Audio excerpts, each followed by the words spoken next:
Hi, everybody, and welcome to another edition of Wednesday Night Mayhem, live on YouTube and StreamYard.com. It is Girl MF, Michael Fletcher, alongside Anthony Florio and Dee Dee Woodson.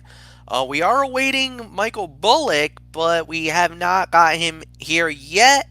So we're just gonna kick it right off with AEW Dynamite once again tonight, and this time it was live from Jacksonville, Florida at the Daly's Place, and we kicked it off with the first fight of the night. And yes, we actually started off with a wrestling match as we had Joey Janela, the bad boy, goes up against the American Nightmare Cody. When it was all said and done, Cody wins the match in 13 minutes and 25 seconds. This was a solid start to the show. I mean, this was easily a 3.5 star fight and a good victory for Cody, as he is definitely upward and onward. As in a few weeks, at least in about 3 weeks, he's going to be fighting at Double or Nothing to possibly become the first ever TNT champion. Of course, he's got to fight Lance Archer in the final match. And this was a nice victory, but it was also a good performance by Joey Janela as well. So I thought both men looked really well in this match. This was a very good opening fight to the evening, knowing what NXT was bringing to the table tonight. So AEW needed to start out pretty hot, and they did pretty well. So Anthony Florio, it is all yours. Well, I'll tell you, MF, this was a 3.5 star match as well. I agree. Nice attention to detail early by mentioning Joey Janela's recent wins and why Cody would take this fight less than 2 weeks before his TNT Championship Finals match with Lance Archer as part of Double or Nothing on May 23rd. A very good back and forth battle. Maybe a little more long-term selling of the bigger moves would have improved the bout. Jim Ross sounds energized. Those post shows he did with Taz and Excalibur might have been the extended conversational engagement he needed in AEW's storylines and characters to get him sharpened and more enthusiastic and confident. And it was so great to have the band back together again. JR, Tony Schiavone, Excalibur. Great to see those guys back. Great to see the show live and back at the Daly's Place. And maybe it's a sign of things to come. Hopefully it's a good sign of things to come. So, but yes, great way to start it off. I said it once, I'll say it again. I'm never going to get tired of saying it. Joey Janela is a future star, in my opinion. Maybe not yet, but maybe a year or so from now, maybe Joey Janela could be, that next big breakout star when it comes to AEW. He's right there. So obviously, Cody had to win the match. You want to give him momentum going into the big match with Archer at Double or Nothing. So that's really all there is to say on that. So 3.5 stars, no question about it. One of the fights of the night, absolutely. Michael Bullock, come on in. Great way to start. Cody Rhodes against Joey Janela. AEW live for the first time in, about 2 months or so? All I can say is, I mean, it's definitely good to see AEW live once again, and of course to see the announce team back together for the first time in a while. With JR, Excalibur, and Tony Schiavone, it's a good start. It could be a sign of things to come. Well, we'll just have to wait and see. But as far as the match goes, I agree. It's a 3.5 star match. Certainly a great way to kick off AEW live. Obviously you wanted to give Cody Rhodes some momentum going into that TNT Championship Finals against Lance Archer. And Joey Janela really gave him a good run for his money. So, and he is a future star in the making if they can continue to do things well with him. So, really got nothing more to say. So, Dee Dee Woodson, it's yours. But hello to Yeah, this was definitely a 3.5 star fight. It was a really good way to start off AEW, very competitive, and it continues to be a lot of fun watching Cody out there. Um, and they did a great job. I mean, they definitely brought it, and it was definitely a big opener for this live show. So yeah, I have nothing negative to say about it. So it's yours, Fletch. All right, and right after that, we had ourselves basically a women's match that wasn't really, well, probably not much to really talk about. It was the AEW Women's World Champion Nyla Rose. She went up against Candice Page. Nyla Rose basically destroys her in about 2 minutes and 30 seconds. We're not gonna really talk much about that. We're gonna go right into the next part. There was some promo segments, whatever, blah. Now we got the AEW World Heavyweight Champion Jon Moxley. He goes up one-on-one with Frankie Kazarian of the best friend of SCU. And when it was all said and done, the winner of the bout in about 16 minutes and 25 seconds, the AEW World Champion Jon Moxley. Well, no bleeps given. Anthony Florio, is all yours. It's only fitting you start this with me because I am the one out of all of us who applies to that. We all know that. So, wow. Another incredible match. I got to give this between 3 3/4 to 4. I mean, oof. Great match between two baby faces. Although maybe a little long for a match with no real rivalry built in or high stakes. Interesting to see Jon Moxley have a straight up wrestling match with minimal ringside brawling. It was a nice portrayal of Frankie Kazarian as a solid singles wrestler too. And believe me, he is. I mean, you go back to his days in TNA Impact when he was part of that X division and some of the great bouts he had in that. But for here, no big surprise. Moxley goes over here. You had a feeling he would. But then afterwards, oh boy.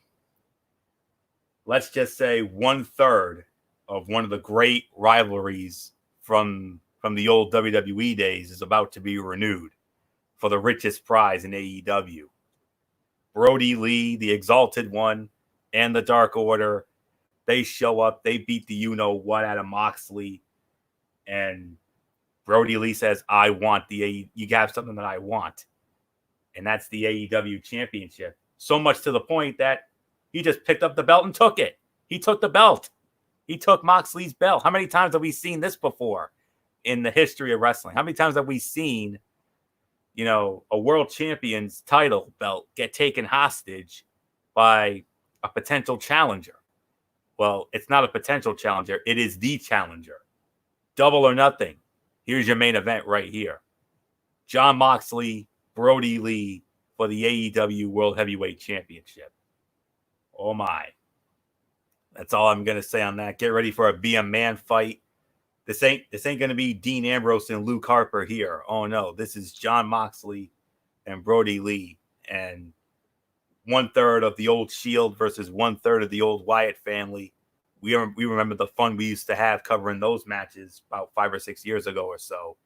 So we're going to get it again here. So 3 3/4 to 4, definitely a top fight of the night contender.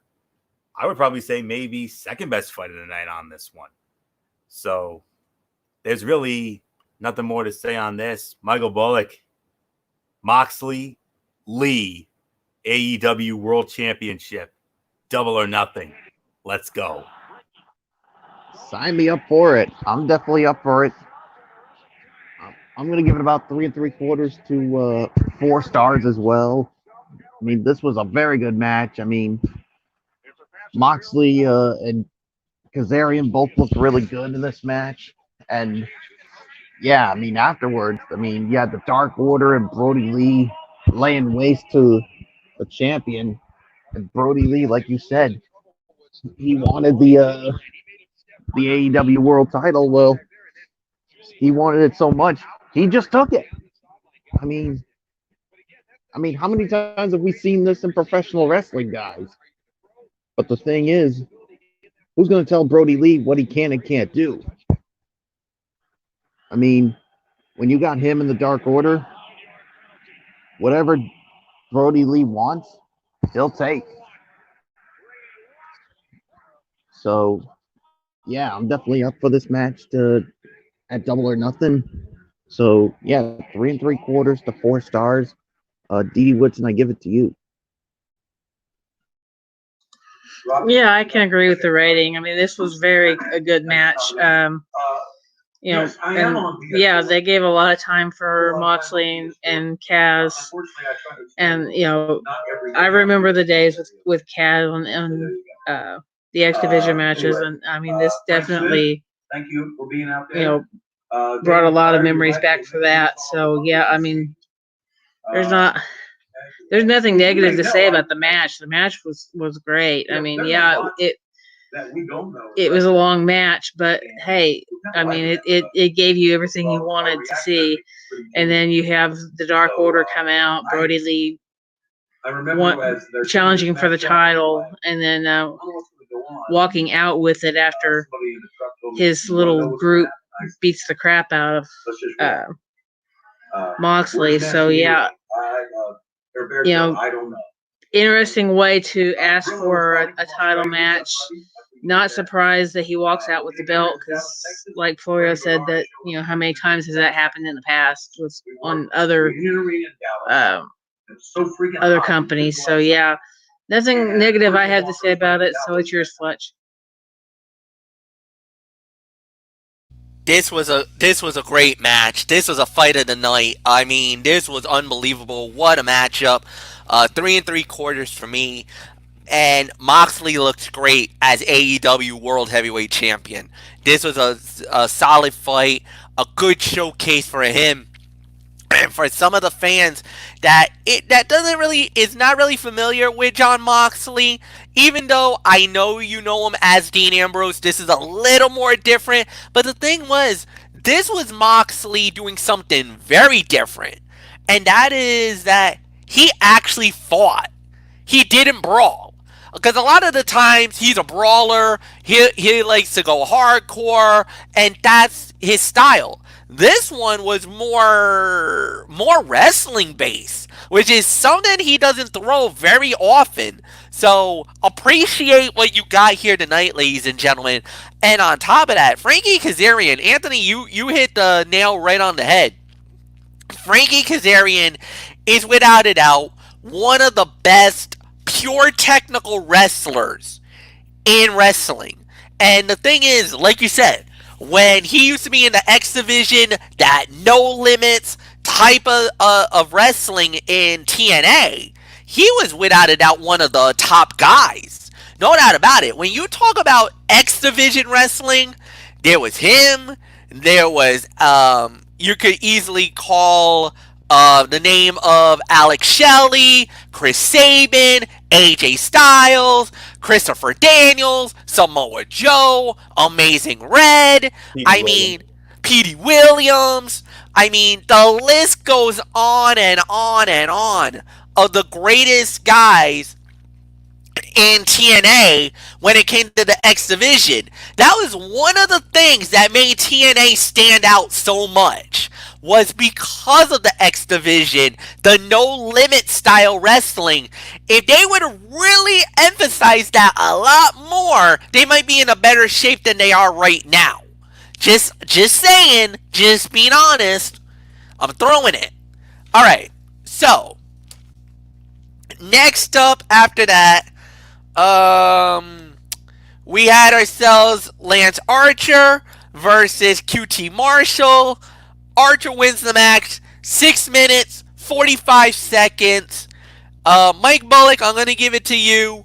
Look, Archer rolling into Double or Nothing, a nice little victory over QT Marshall. And he made it look easy, Fletch.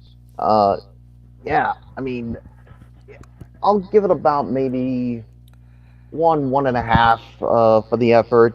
I mean, obviously you want to give Brody, I mean not Lance Archer, some momentum going into that TNT Championship final. But I'm going to be quite honest with you guys. I mean, I know, I think we said it last week. I think Lance Archer's going to take it.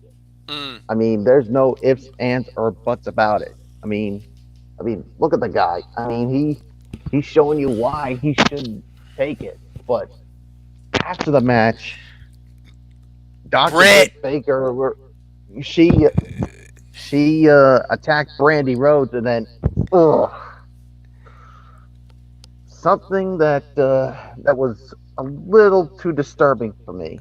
Something that me and Florio has been very familiar, and Didi has been very familiar with back in the day of the World Wrestling Federation. Jake the Snake Roberts, he gets out the snake. Yep. And puts it right on Brandy Rhodes. Yep. Ooh, oy. That. It was to me. That was a python too. That was like Damien or what was the other one? Revelations is what he used to call the other snake. I think yeah. So. Revelations. I don't know about you, Fletch. I don't know about you, Fletch, but I felt a little uncomfortable. I mean, if it was like a regular male wrestler, I would have been fine with it. But putting it on a woman. Yeah, I think AEW was towing the line tonight, and they might have gone over it. Yeah, I agree with that. Well, I think we should toss it to DD Woodson. She'll tell us if they went over the line or not. Oh yeah, they went a little bit over the line. I mean, would you? You know, since I know Bullock has a girlfriend, the rest of you kind of have to imagine if you had a girl in this situation. Would you want another guy kind of sitting over her like he was? Absolutely not. I agree with Florio. That's a no for me as well. Yeah. When we get to my turn, I'm going to address it. Hell no. All right. So see, yes, he went way over the line. Plus, positioning of the snake. Oh my gosh, that is just too disturbing. Well, I'm probably going to say the only one that probably will agree with that would probably be Ferreira, being the AEW mark that he is. I'll bet you anything he probably doesn't see anything wrong with what just happened tonight. And so, I mean, I'm just saying. I mean, I like Jake the Snake. I like Jake the Snake. I like the fact that he's cleaned his act up. He's gone through the DDP yoga stuff and everything. But he definitely crossed the line tonight that he should not have gone to. And I'll tell you right now, Didi, and to the rest of you guys, you know AEW is probably gonna hear it on social media tonight. You know that they're gonna be like, "All right, you guys took it way too far," which I think they did. I beg to differ. I think people. I don't think if this was WWE, they would annihilate them. They would annihilate WWE for this. For AEW, I'm sorry, Michael Bullock. I think they're only going to get a slap on the wrist. I think people's going to think that this was cool. That this is actually professional wrestling as it used to be, like the Attitude Era. So I think they're going to feel. I think they're going to feel like, sorry, but that's wrestling. Well, that's only my opinion. I mean, I certainly respect everyone else's opinion, but that's just how I feel.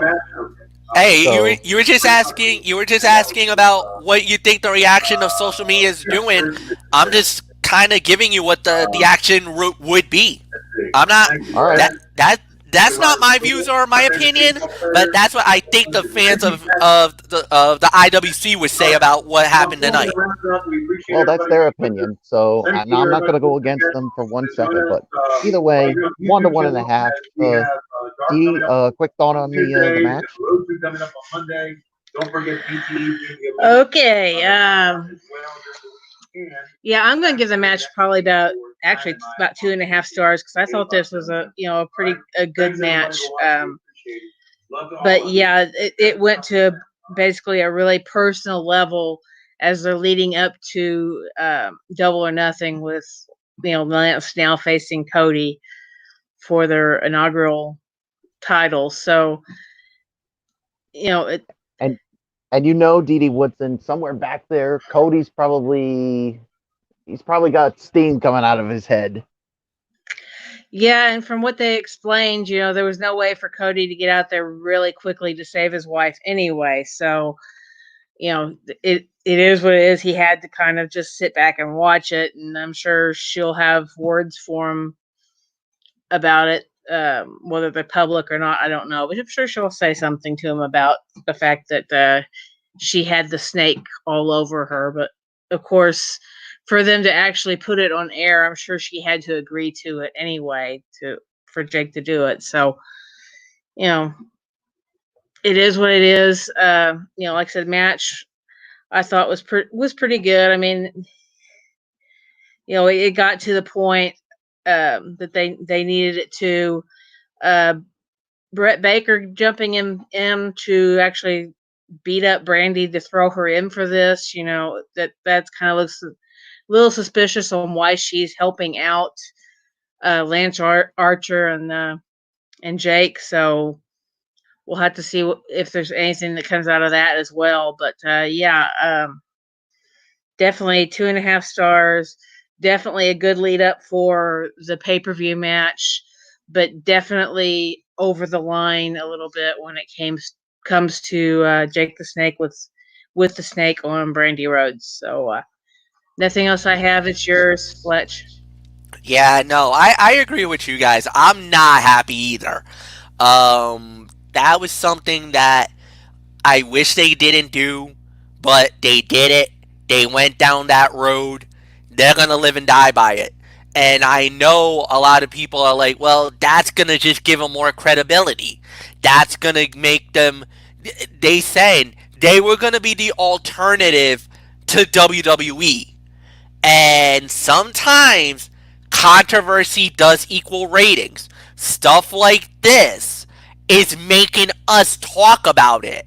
Now, it doesn't matter if it's in a good way or a negative way. We're talking about this segment, and we're talking about it in an extended version.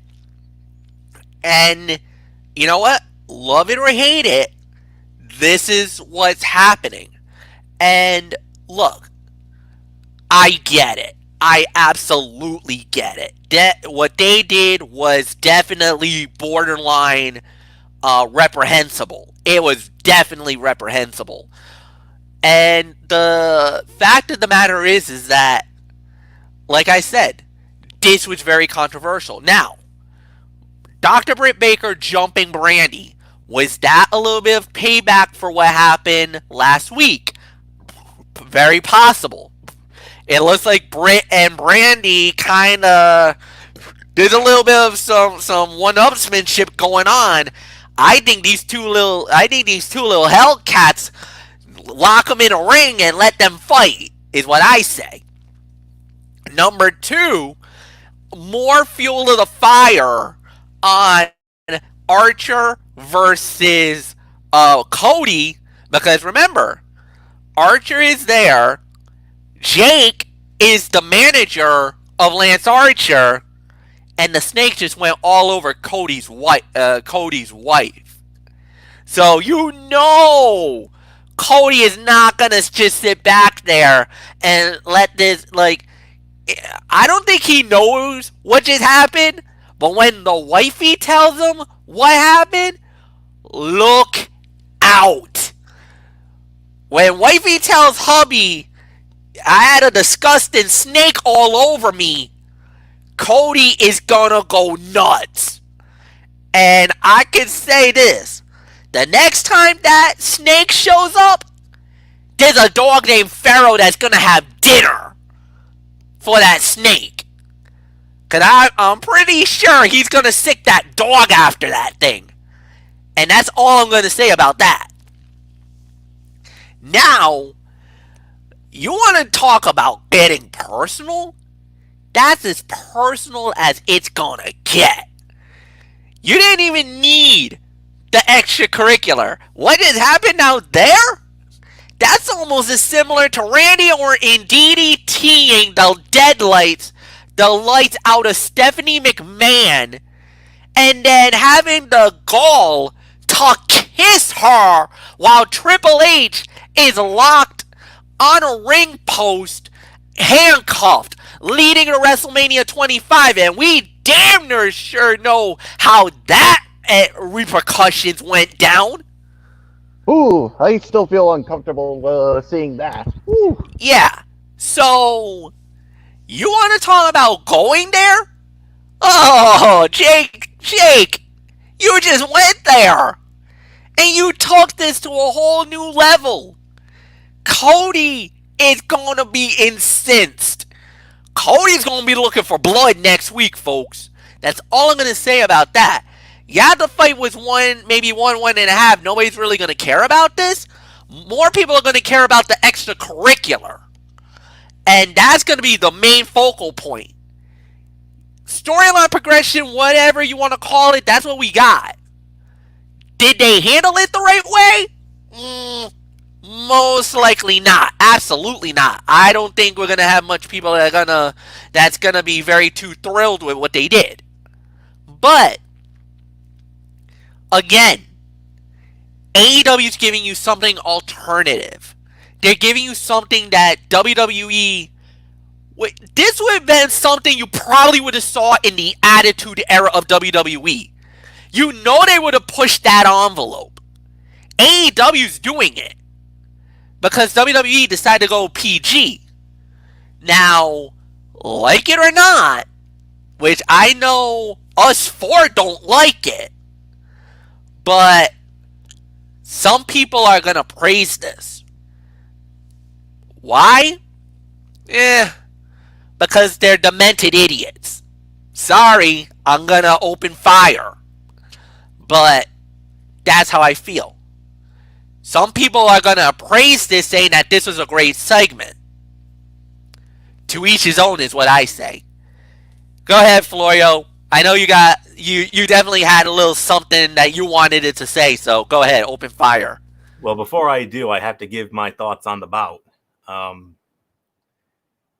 1.5. The match itself was a glorified squash, but what made this segment such a success was the manner in which Archer and Roberts continued to poke and prod at Cody by targeting his family and friends. Dustin Rhodes, Cutie, Marshal, and now Brandy have all felt the wrath of Cody's antagonists, and the result should be an intensely personal match at Double or Nothing, if the American Nightmare can wait that long. A fight cannot be ruled out before then, nor should it. The brilliant mind games by the heels have earned one. Cody will likely be looking to whoop up on Archer, and rightfully so, even if that results in a beating that puts him at a disadvantage entering the pay-per-view. All right. Now, what Mr. Roberts did this evening, I can honestly say, was the most disgusting thing he has done since all the way back at the infamous Tuesday in Texas pay-per-view when he literally slapped Miss Elizabeth right in the face. We all remember that. That's the most heinous thing he's done since then. Oh boy, that's another thing I can't get out of my head. Yeah. Mm-hmm. Very, very true, Florio. Very true. That's exactly what that was. And we talked about how what we would have done if it was our situation. Well, I've been waiting a few minutes for this, so I'll just say it right here and now. If it was my hypothetical girl, wife, significant other, or what have you, I only have three words for you. TikTok, MFer. Your ass belongs to me. Remember that. When it comes to this panel, I am Mr. Zero Eps given. And if that was my lady friend that happened to, That's all there is to say on that. Within a 24-hour period, your ass would belong to me. And you wouldn't like it. So, TikTok MFer. That's all there is to say. And if he did that to my girlfriend, I would want blood. Yep. Get the sledgehammers ready. I would want... Oh, I would take it one step further. I'd go ECW style. Oh, yeah. And you want to know what weapon I would go for? Barbed wire bat? Yeah, damn right. Absolutely. So that's all there is to say on that. So personal feelings aside, glorified squash, that's all there is to say. So, but I mean, I know Moxley and Lee could be the very likely main event of Double or Nothing, but you can make an argument for this one too. You really could. So I don't know, but all I know is when it comes to Cody and Archer at Double or Nothing for the inaugural TNT Championship, it ain't going to be no Flair Steamboat 5-Star Classic. Oh, no. It is going to be a man fight like we've never seen before. MF, oh, this is going to be right up your alley. Yeah, the main event for this show, as it was a street fight. It was Les Sox Gods. Well, I'm not going to say the other word, be nice. It was Chris Jericho and Sammy Guevara. They went up against Kenny Omega and Matt Hardy. When it was all said and done, it was Kenny Omega, it was Sammy Guevara and Chris Jericho winning the match. Kenny Omega and Matt Hardy comes up short on this one. 19 minutes, 25 seconds for the time of the fall. Oh my goodness. Alright. Didi, I believe you lead off on this, my dear. So, what did you think of the main event?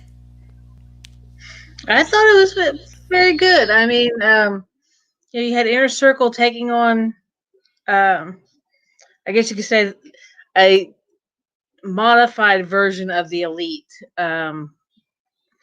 So yeah, I mean, it was good. You had Matt Hardy doing a lot of costume changes during the match, going from persona to persona. I mean, he started out broken, went to the old Hardy Boys, Matt Hardy, and then ended up with Damascus. And wasn't sure if Damascus knew how to drive that golf cart there for a minute. That was kind of interesting to see how that was going to turn out. But yeah, I mean, he took out Jericho, took out Sammy with it.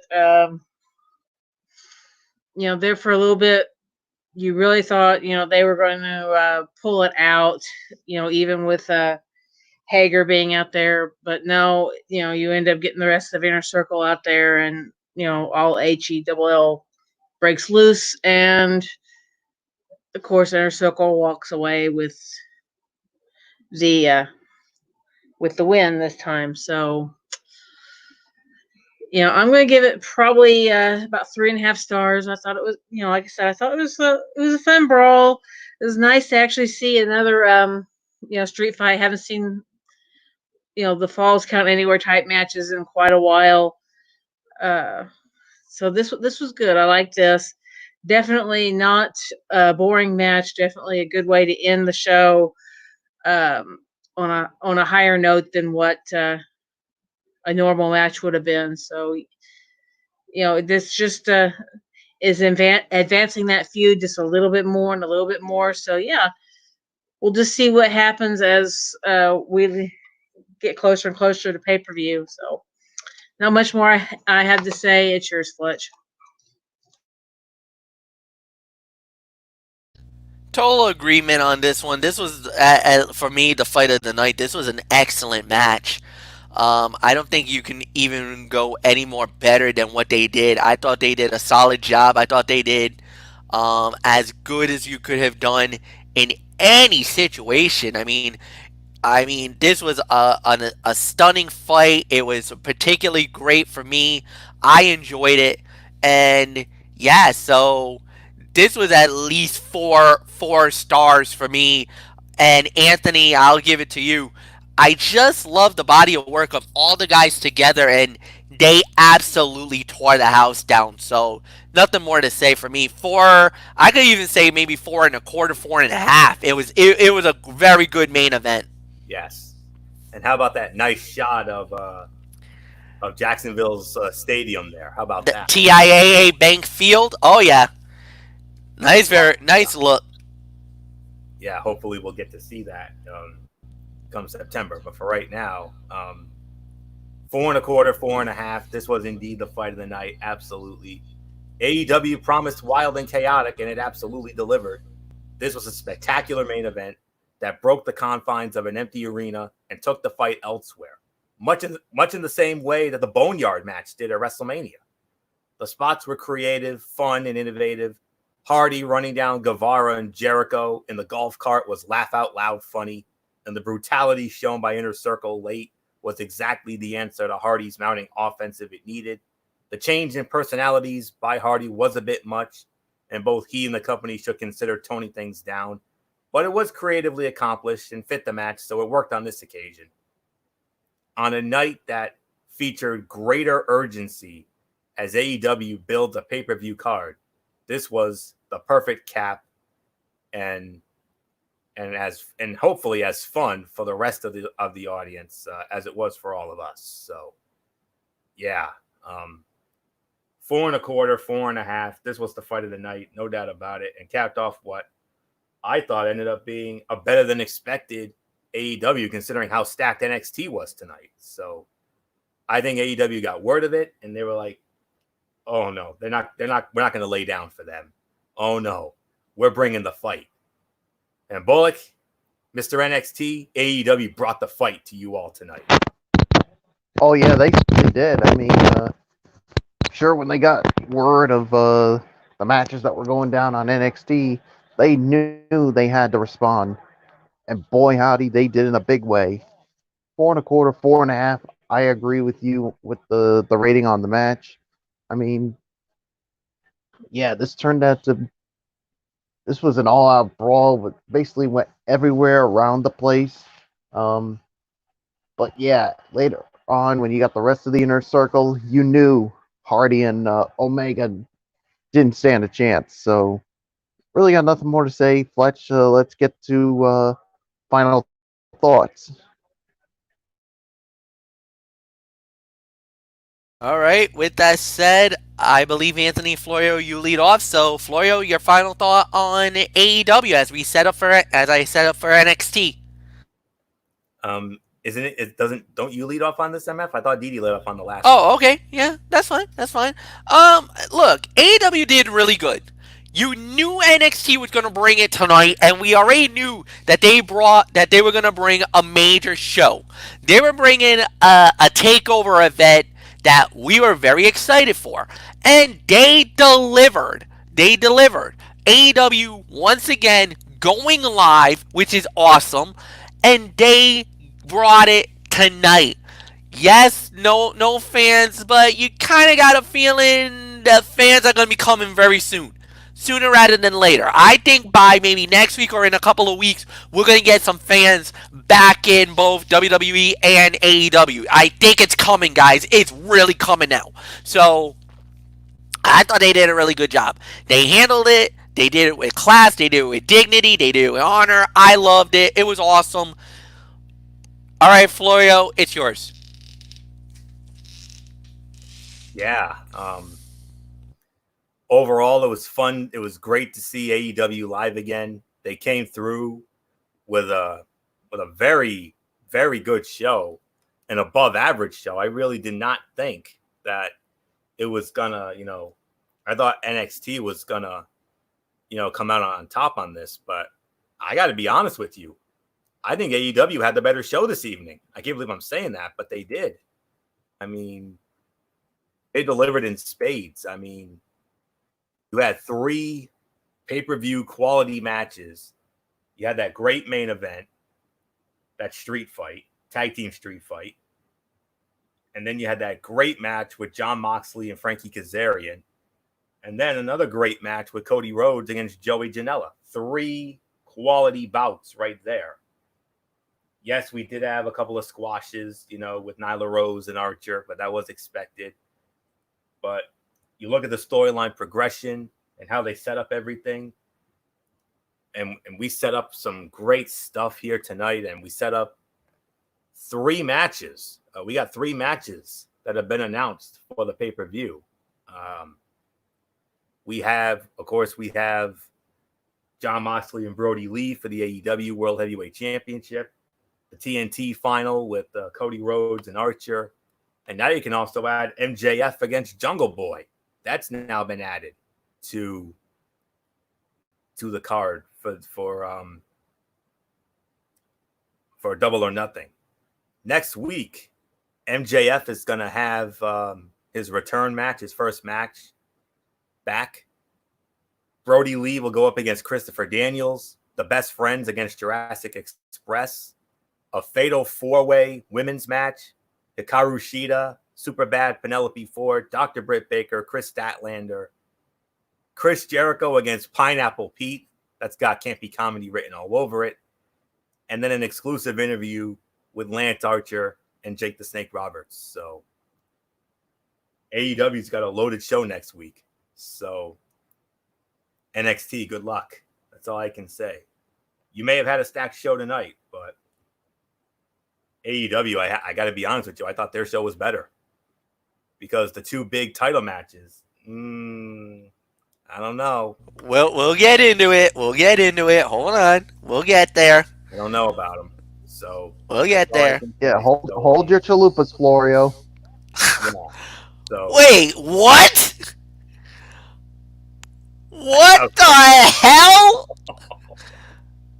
Hold your chalupas! What? Oh, Lord. Michael Bullock, explain yourself! Well, you remember the show Girl Meets World when you hear the I think it was no, it wasn't it was Fuller House with the little kid was saying, "Holy chalupas!" And that's true. I think that's where I got it from. So. Oh my. Oh my God! I can't believe this. The show just literally went off the rails because of chalupas. What in the world? Dee Woodson is probably just dying right now, and I'm guessing Kevin is probably cackling right about now. Oh, I would not be surprised. God! Oh my Lord in heaven! Oh, that really just happened. Yep. Dang. All right. I know you're probably thinking, Fletch, we should probably just end it after that. Yeah, please. I wish we still got NXT to go. Oh my word. Alright, first off we got Johnny Gargano versus Donovan Dijakovic. Johnny Gargano wins the match in 10 minutes and 20 seconds. Florio, go. Wow. How do you, in immortal words of Regis Philbin, how do you follow that? My gosh. But we're going to try our best. So, memo to MF, edit that out if you can. But anyways, this first match of this takeover-like edition of NXT, Gargano wins it, 3.5 stars. This was a fun match that used the mix of styles well. Dijakovic is impressive in so many ways, but he often needs his opponents to set the pace to keep him contained there. Gargano did that, focusing on wearing him down and finding his openings. This new Johnny Wrestling has looked good so far when he has focused on wrestling.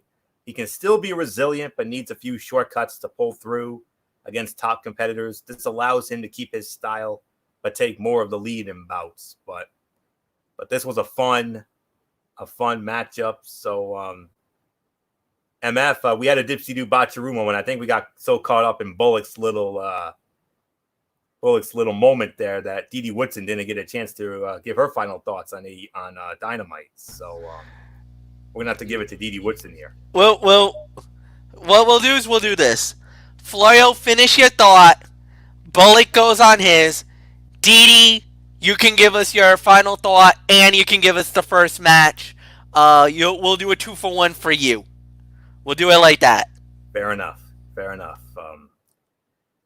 And that's all there is to say on that. So 3.5 stars. I could probably go as far as to say this was the fight of the night, if I could be honest with you. So that's all there is to say on that. So Michael Bullock, if you've recovered from your little moment there, like Mauro Ranallo once infamously said during a takeover after what Bullock just did, there are no words. That's all there is to say on that. So, all right, Bullock. All kidding aside, let's get your thoughts on the first match of this takeover-like edition of NXT. I don't know about you guys, but I feel like I embarrassed myself after that. Maybe I should just bow out for the rest of the show and let you guys finish the rest of the way. I mean, what do you Bullock, think, no. Come on, Bullock. I mean, fun, man. Yeah, no. It just look. We're gonna have comedy moments. It's not like we need to be all serious and shit. Come on, man. No, not at all. Especially at this time. Come on. Ah, you're good, man. No, About now, we need a laugh right about now. I feel better now after that. Because I thought I may have caused a little something, but you kind of just caught us off guard. I think that's the best way to say it. You kind of caught us off guard with that comment. It was just, I mean, nobody's ever heard that before. But then again, Florio knows I've said crazier stuff in my day with some very funny quips. So no, and so is Florio. So nah, man, don't feel embarrassed or anything else like that. It's just kind of, we just shoot the breeze, whatever, man. The world nowadays. This world nowadays. Oh heck yeah! More than ever. We need stuff like this. More than ever. All right. You just gave us a moment. Man. You gave us a moment. Nah, you're fine. You're fine, Bullock. You're fine. No. You're amongst friends. Yeah. Yeah. All right. Well, what did you give the match, Florio? I gave it 3.5, and I could probably say, surprisingly, the fight of the night. Honestly. Yeah. I'll give it about 3.5 stars too. I mean, the new Johnny Gargano. I mean, this is certainly a good way to start with it, and he's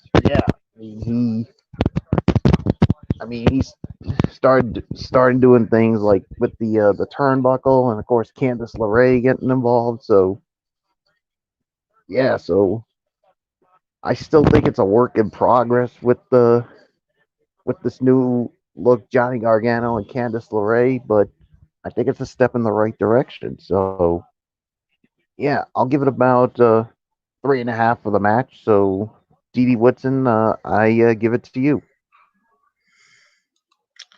Okay.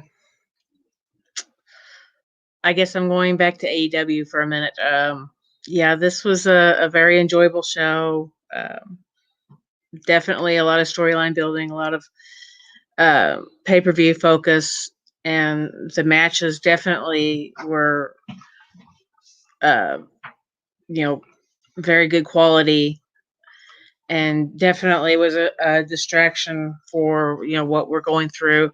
And technically, you did kind of have an audience since the wrestlers were sitting there watching it, and some of the staff, and fighting into the football stadium. I mean, you had, I guess, a couple of families or something that was there that you could see in the camera. So. I mean, it was very well done, and definitely, better with the way they set this up than what we usually get, especially like with WWE, where it's just the Performance Center. You just have this one room type thing. this definitely branched out a little bit and just it made it feel more like the old, the shows where we did have a full audience and stuff. This felt a little bit more like that. So not much more I'm going to add on that. Other than the bat that Bullock was talking about, there's one of those on Walking Dead called Lucille. So we'll make sure we get Bullock a Lucille that he can use. So now to NXT. Yeah, I'll definitely agree with the rating. This was definitely the better match of the whole night. Very interesting new Gargano that we have here. Still not real crazy about the interference, even though that was his wife that was out there. We really don't need that kind of stuff in there, but it cements him a little bit more as this new character they're building, though. So not much more I'm going to say about it. It was a good start for NXT compared to some of what was the rest of it we got. So it's yours, Fletch. Yeah, solid match, no doubt about it. Three to 3.5 stars for me. Definitely the fight of the night from the NXT end of the card. Yeah, it was good for what it was worth, and there's really nothing more to add here.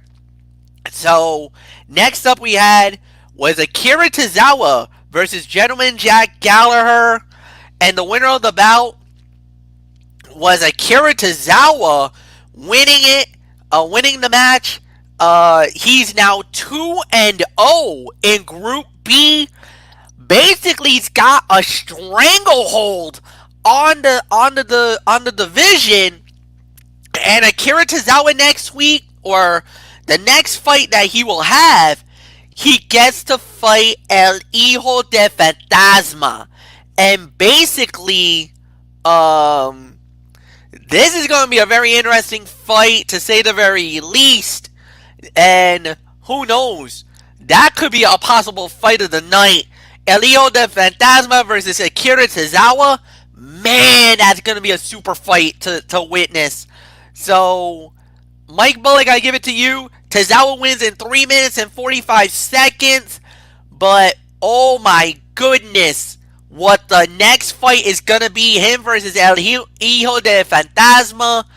That could be a super fight. That could be one of the best cruiserweight matches in this entire interim tournament that they're doing. And Akira Tozawa literally's now got a stranglehold in Group B at 2-0. Yeah. You said it was over 3 minutes, right, Fletch? 3:45.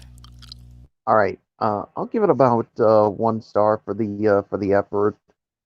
I mean, a little too short for my liking.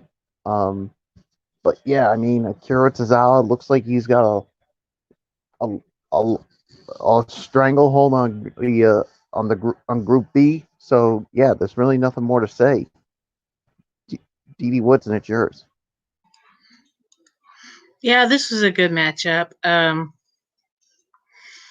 Now that they've got the cruiserweights on NXT, I don't know why they're still doing 205, but it is what it is.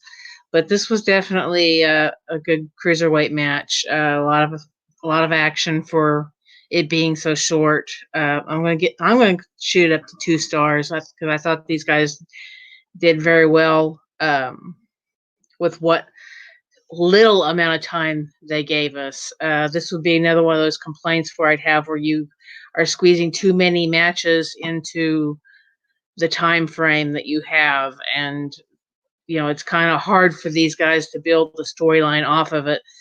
But these two actually somehow kind of built one. I would have liked to seen a little bit more storyline building between these two for this match, but it is what it is. So it's yours, Fletch.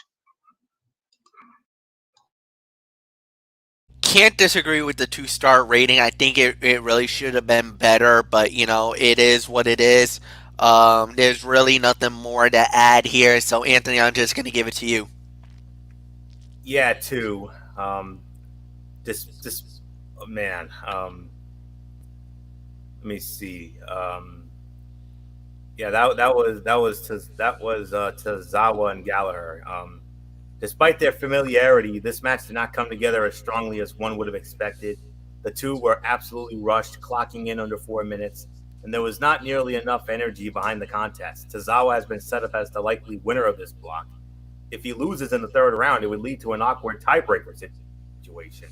It makes more sense to just commit to the stamina monster who been on a roll with his performances, even if he does job out on Monday Night Raw. So really all there is to say on it. 2 stars. Let's move on. All right, and the next thing that we had, it was Xia Li going one-on-one with Chelsea Green. Chelsea Green wins the match in the minute 16. We don't really need to get into that. Then the long-awaited debut of Karrion Kross with the beautiful Scarlett Bordeaux, and he went up against Leon Ruff, and Kross wins the match in 54 seconds.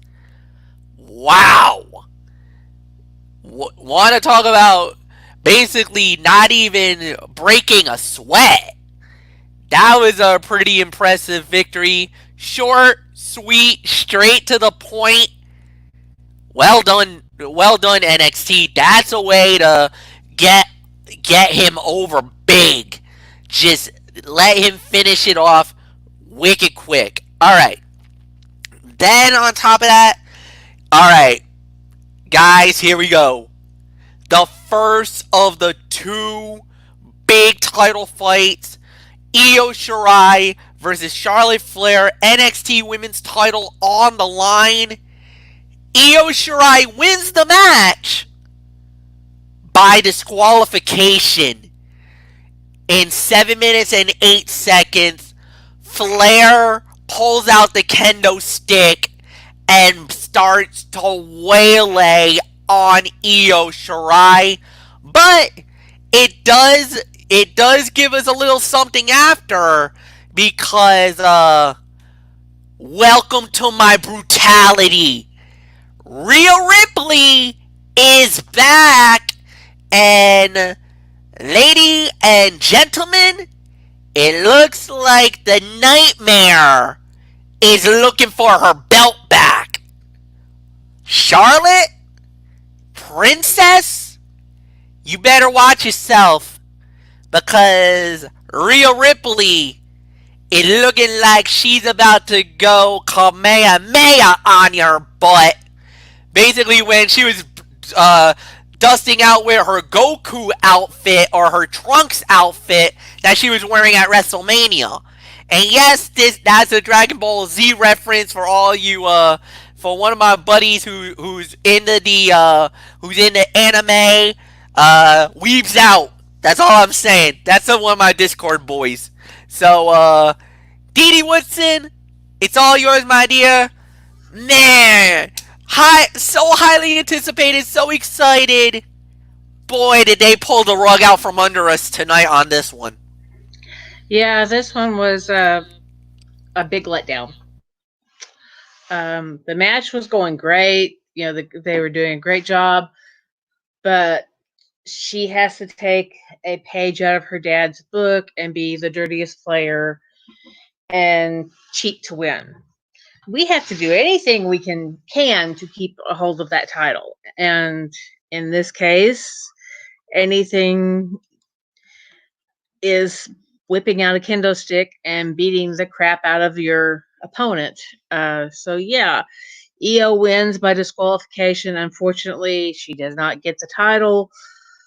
Flair keeps the title, and having Rhea Ripley come out, that just refuels the match from WrestleMania, and I can't wait to see what's going to happen. Because there's got to be some new fire under Rhea after losing to Charlotte and everything. But of course, Io did not appreciate Rhea coming out, and now we have a little brawl going on between the two of them as well. So this is going to be interesting to say the least, how this is going to play out with these three ladies. But definitely, though, Charlotte took a page out of her dad's book. If it wasn't for the disqualification, I would rate this, maybe 3.25 stars. But due to the disqualification, I'm going to knock it down to about 2.5. So not much more. I'm going to say it's yours, Fletch. By far disappointing, man. This was such a good matchup on paper. They didn't need to go the DQ finish. The only reason why I think we can give it a pass is because Rhea Ripley is back. Because she is back. Because it's the nightmare. Rhea Ripley. And because she was on her, she was basically, she wants Charlotte. She wants her belt back. And let me tell you, man, a lot of people were very happy to see Rhea Ripley back. One Michael Bullock is probably ecstatic to see Rhea Ripley back because we know how high we are on Rhea. We are very high on Rhea Ripley. Florio is high on her. Bullock is wicked high on her. So we know this is a great moment for that. Charlotte, sneaky move to do what she did. Io deserves one more shot at the belt, and I think she does get an opportunity. There could be a chance this could open the door for a possible triple threat, though, which would probably be even better. Rhea versus Io versus Charlotte, and trust me, that would be a nice little place setter to have, to let these three women go after the belt. Because you can't say Io's out of the picture. She's not. Because she never lost. She did win by DQ. So that does mean she gets maybe one more shot. With Rhea Ripley back, obviously she gets another shot being former champ. So you got her in the mix. You got Io in the mix. Charlotte, you just caused more harm than good for yourself, sweetheart. Because now you not just got one person to deal with. Now you got two people to deal with. You should have thought this through before you did what you did tonight. Sorry, princess. You kind of blew it. You kind of shot yourself in the foot tonight on this one. Anthony Florio, it's all yours. I agree. This was at least 2.5 stars. This could have been 3 or more if it wasn't for the DQ finish. I was going to give it 3.5, but the DQ finish causes me to give it 3.25 stars. Second best fight of the night. While the contest was good, it could have been better. It should have been better. The sudden disqualification felt artificial and unearned for the moment. It gives Io Shirai a win over Charlotte, which extends their feud. It does not make it feel like the two have real heat. It was good to see the Nightmare Rhea Ripley back in action. Hopefully she does not lose too much steam from her time away and loss to Charlotte at WrestleMania. She needs to remain one of NXT's best and brightest. And that's really all there is to say on this. So 3.25 stars is my rating for this. It's the second best fight of the night. Michael Bullock, I mean, oh my word. This thing was on its way to becoming the classic we thought it was going to be. And then Charlotte Flair basically did what she did at Survivor Series 2018 to the Rowdy one.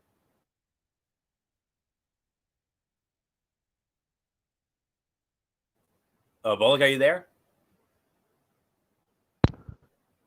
I'm here.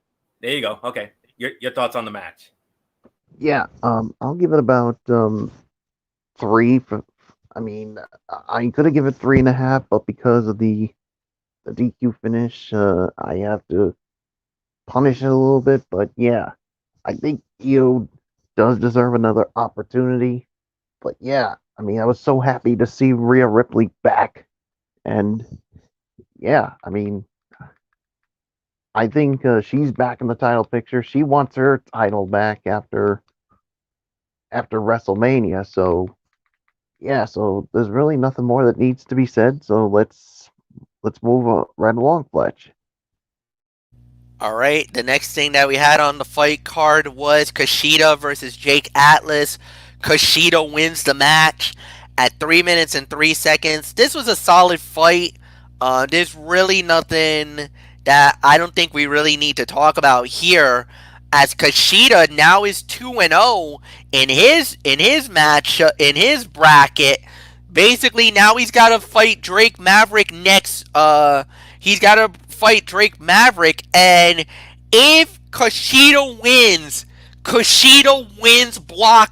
Group A, and goes on to the final to fight for the title. So this is a huge situation for Kushida.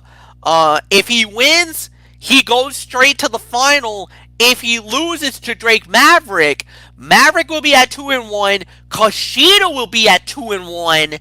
And Anthony, you talk about that dilemma that could break out in Group B.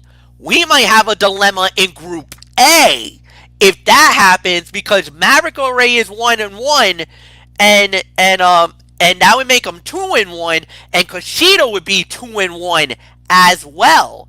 Now, you don't have to talk about the match. We don't have to talk about the fight, because I think this is an automatic throwaway, but let's talk about at least what we could see: Maverick versus Kushida sometime down the line. That could be that could also be a very interesting match. Absolutely, it can be, and it will be. I mean, the heart and soul of Drake Maverick. I mean, the underdog of the tournament. Can he get that second big win and really shake things up in the group?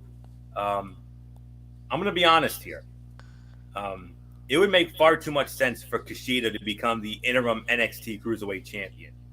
To me personally, Kushida has needed a big break since his debut in NXT. And this is his chance to fully establish himself among his peers.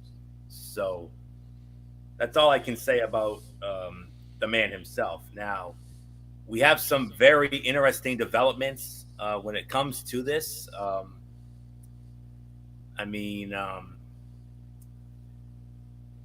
Looking at I don't see anything listed for next week as far as what's next, but we're just gonna have to wait and see. But when we're ready to resume, it'll be very interesting to see. I think Kushida's gonna win his group. It looks like Tozawa could win his group, but then again, I could see a scenario where Drake Maverick could come in and sneak in the back door and possibly go for one of those another one of those underdog stories that I love so much. So we're just gonna have to wait and see, MF. There's a whole lot to make sense of, but so very little time to do it, and I can't really make sense of it all for tonight. Get back to me next week. All right, very well, no doubt about it. So we'll move right along, guys. If anybody else wants to give a quick thought, you're more than free to. I guess with the radio silence, that means move on, Fletcher. All right, so then we got a promo by Finn Balor and a big announcement, because next week Imperium will get an opportunity at the NXT Tag Team titles as they face off against Matt Riddle and Timothy Thatcher. So we got that. Then we had Denzel Desjardins against Cameron Grimes. Cameron Grimes wins the match in 22 seconds. Nothing more to say. Then it leads us to the main event of the evening, which was Adam Cole versus Velveteen Dream for the NXT World Title. The winner of the bout in 7 minutes, 42 seconds, and still the NXT Champion, Adam Cole, baby! Michael Bullock, it is all yours, my friend. The champion remains the champion at 742. Yeah, I'm gonna give this about 2.5 stars when it comes to this. I mean, a good match, but I was expecting more out of this when it comes to this match. I mean, I'm not surprised Adam Cole is still the champion. We had a lot of craziness out there with some members of Undisputed Era, and then of course you got Dexter Loomis out there. I mean, yeah, 2.5 stars to me is my rating. I'm a little disappointed in it. I mean, I was expecting a whole lot more, but it is what it is. Didi Woodson, it's yours. Yeah, this was definitely a disappointing match. I'll agree with the rating, 2.5 stars. Yeah, there's just a lot of chaos here, not a lot to make sense with. Um, just everybody getting involved and not really surprised to see Undisputed Era out there, but it is what it is. Wasn't the I wouldn't say it was the best way to end NXT, so it's yours, Fletch. Yeah, a little bit of a disappointment as well. I thought the match could have been a lot more better, but it is what it is. 2 stars for me. Anthony, quick thought. I'll give it 2.5. It was a night of rushed matches as this felt far too short despite making it to the 10-minute mark. Cole and Dream never really got going in this bout before chaos ensued and the finish was a cop-out. These two will absolutely have a great match at some point down the line. The screwy finish allows the Velveteen Dream to refocus and get another title shot at a better time. For now, Adam Cole is still NXT champion and running away with the title of longest reigning NXT champion. 340 days and counting in that. Let's move on. He's about to break 1 year. He is so close to the 1 year mark, guys. He's about to break it. And that is a very, very, very impressive reign. 1 month away. One Yeah. month away. Well, 340 days. I mean, it's 365 in a calendar year, but because it's a leap year, you got to count the extra day. So you got to go to 366 in order to do it. He's 26 days away from hitting that magic number. So, yeah, there's really nothing more to add. Let's just get a quick little thought. Didi Woodson, final thought on NXT tonight. Well, my biggest gripe is the fact that they put too many matches in a little 2-hour time frame. Like I said, no time to build a storyline, no time to really get into it. It's hard for them, I'm sure, to try to build a entertaining match in such a short little time. Plus, I mean, we had so many that were just either under a minute or around a minute, and they just stunk. So definitely AEW wins for the week. And the 2 title matches, big letdowns on both of them. Just NXT, you just did not hit it out of the ballpark tonight. You just really struck out. Fletch is yours. Yeah, I agree. This was definitely a major letdown. It wasn't really hyped as a takeover event, even though it was feeling like a takeover event, and it was nowhere near it. That's the biggest takeaway, is that AEW, they went back to live tonight, which was the first time in a long time, and they knocked it out of the park. Where NXT, you had 2 big title fights, and you kind of swung and missed, guys. It was a bad night. No doubt about it. I'll even openly admit this. AEW literally wiped the floor with NXT. If we were giving actual ratings, this was for AEW, this was like an 8.5, and for NXT, this was about maybe 6. And I'm being generous with the 6. Anthony, it's yours.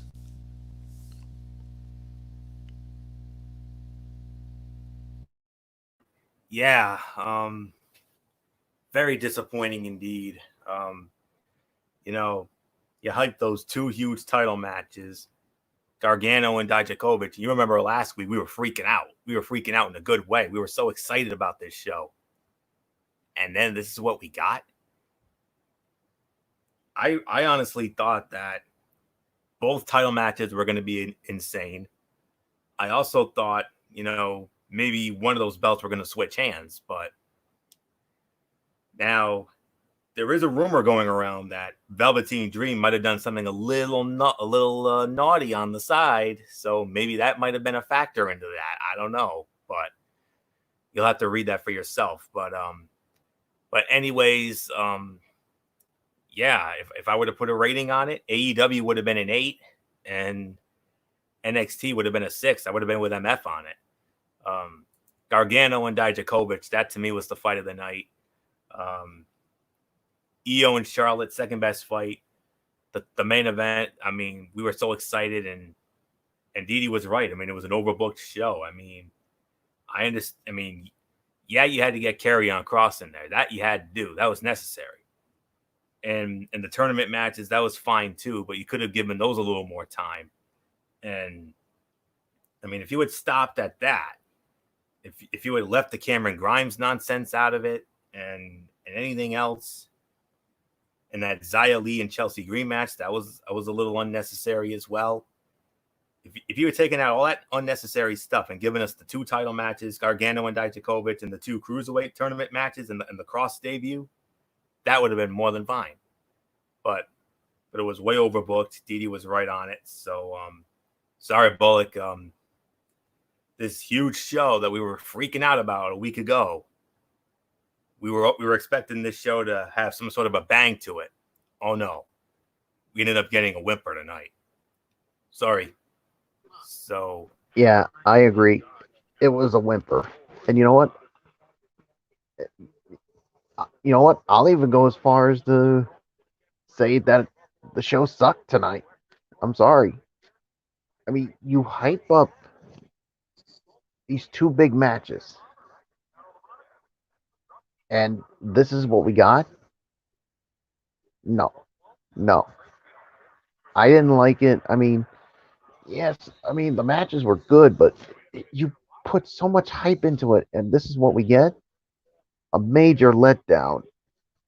NXT, you guys struck out tonight. Fletch, it's yours. And with that said, we're going to put a bow on this show, and that's it, guys. We're done for the night. All right.